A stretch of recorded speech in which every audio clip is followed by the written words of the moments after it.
if your domain name is not renewed by someone else, it can be tricky to deal with, because once the domain name is legally registered by someone else owns the use of the domain name. However, there are a few steps you can try to fix the problem. First of all, you can find the contact information of the new registrant through the URL information of the domain name and try to communicate with each other directly to see if you are willing to sell the domain name, such as .com, .top, etc.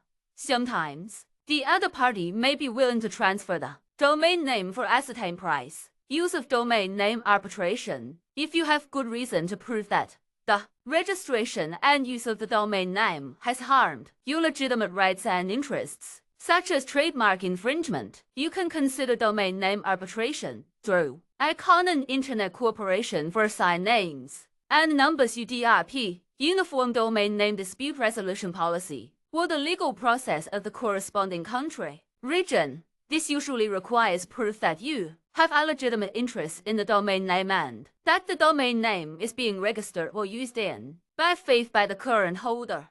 Legal channels. If the domain name involves trademark infringement or other legal issues, you can consider hiring a lawyer to ask for the return of the domain name through legal channels. This is usually the most complex and costly way to evaluate the likelihood and cost of success. Find an alternative domain name. At the same time as an alternative, you can also consider registering a similar or brand new domain name as an alternative. While this may not be the most ideal option, it may be the most practical solution in some cases. Before taking any of the above actions, it is recommended to consult professional legal counsel to ensure that your actions comply with the requirements of relevant laws and regulations.